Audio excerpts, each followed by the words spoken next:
It may be the weekend, but the internet never stops. That's why Bretman Rock called out all the influencers were collabing in this pandemic. The Vlog Squad got exposed again, and so did Shane Dawson. By the way, you ever have a carrot sit in your soup? It happened to me earlier today. It was so weird. Irrelevant news. This genius decided to have a very profound conversation about President Biden's 12-year-old dog. Did you see the dog? I want to show you something I noticed. Doesn't he look a little rough?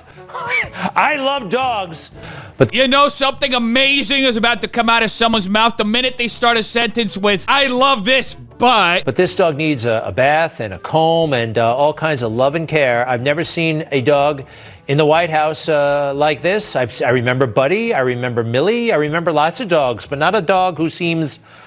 I don't know how much love and care he is getting. Folks, it must be said that we don't have enough going on in this country right now. That's why this news anchor must discuss the president's 12-year-old German Shepherd so profoundly. Let's bring in the historians. Oh, well, I can't wait to hear what the presidential dog historians have to say about this whole situation, because that sounds like a made-up job if I've ever heard one. This dog looks like from the junkyard, and I love that dog. Now, keep in mind, folks, that even though he's insulting the president's 12-year-old dog, he loves dogs, so just take it with a grain of salt. Or maybe just a couple of ounces of salt. No, he looks very dirty and disheveled and very unlike a presidential dog. What the hell am I watching? Is what any reasonable person would say in a situation like this. But folks, we do not live in reasonable times. I mean, most of us haven't been outside in about a year. And in other news, Kim Kardashian and Kanye West have a big announcement. Kim Kardashian files for divorce from Kanye West after 6 years of marriage. No, I don't think anybody saw this coming literally a month ago. Meanwhile, Jeffrey El Chapo star is doing good. Unlike actress Megan Fox went viral on Twitter yesterday for an anti-mask rant that later proved to be fake. I've never made any statements regarding wearing masks. Scary that you can go viral and possibly be socially crucified for something you haven't done. The internet is so fun. Wait, are you telling me that people post and Photoshop fake stuff on the internet and everybody runs with it and nobody cares about fact-checking it? No. And speaking of fact-checking, Jake Paul Sr. is fact-checking whether the fight with Mayweather is happening or not. Waiting on that new date, Floyd Mayweather. You gotta feel for Logan. It's gotta stink to be stood up by Mayweather like that. Especially when you consider that Floyd's out COVID partying for his 44th birthday instead of getting ready for this fight. Any update on the Logan Paul fight?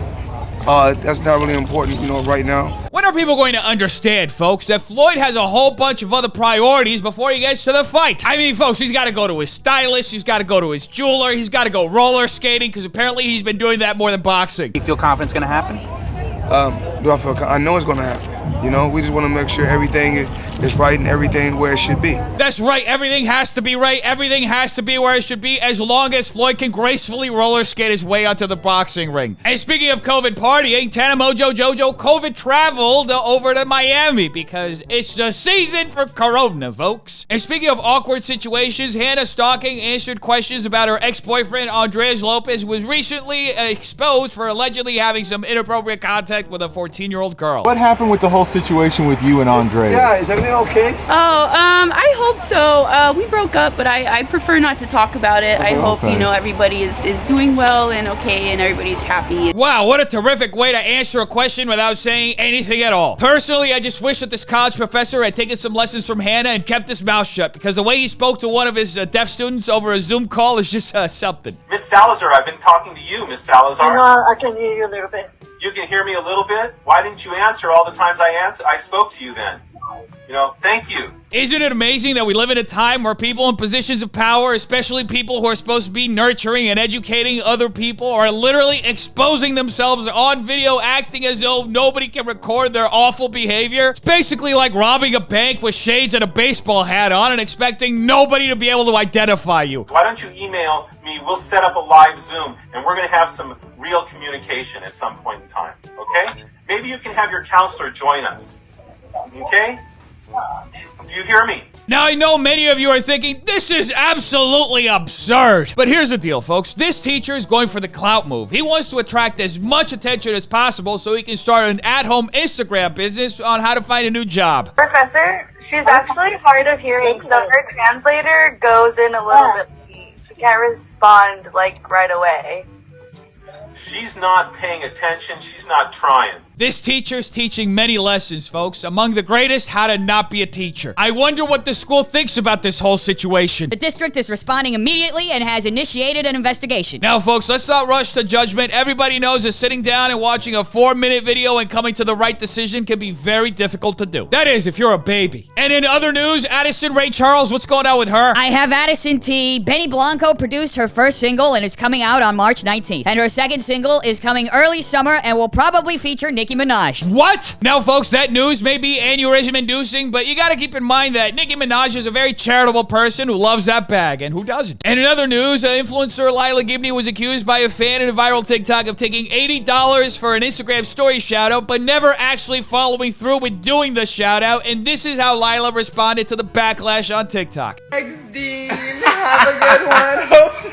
Hope my music career really goes for you.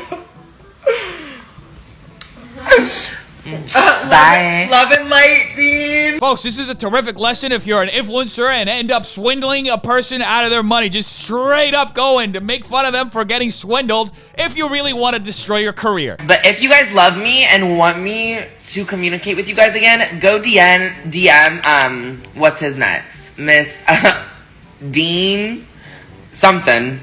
Whoever made a viral TikTok about me, and tell him to delete his ass TikTok because thousands are telling me myself. Don't you love it when influencers have their priorities right? I know Bretman Rock does. I feel like a good discussion too is like a lot of these influencers are getting canceled right now because they're like meeting up with each other and like linking up and like literally doing collabs. What you talking about, Bretman? And I think it speaks a lot about like the people that are meeting up, because if you're not interesting by yourself and if you think you need co-stars, then sweetie, you're not the star. Oh no, I feel so awful for literally every single one of Bretman Rock's friends, including Akita Dragon and of course James Charles, who for once did a COVID-safe collab. Hi. Why are you doing this? I wanted to try out a new hairstyle, so I shaved my head. What do you think?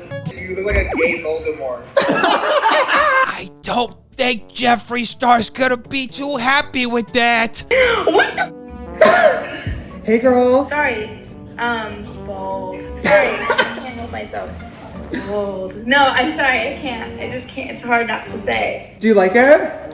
Yeah, I bald it. I mean, I like it. It's alright, Doja. Nobody else holds back on the bald either. And speaking of holding back, a former Vlog Squad producer came forward with a story about Jason Nash. I'm the guy that Trisha Paytas talks about in this clip. I worked for the Vlog Squad in 2017, and for 2 months I was practically with them 24/7. And although I really appreciate working for them, I was put in a lot of very uncomfortable situations. Wait, the Vlog Squad creating unnecessarily uncomfortable situations? No way! I refuse to believe that. I mean, have you seen their videos? It's basically like sitting down and getting a cup of coffee. They just chill and talk. One time at a 4th of July party, Jason was filmed with this girl who was very intoxicated.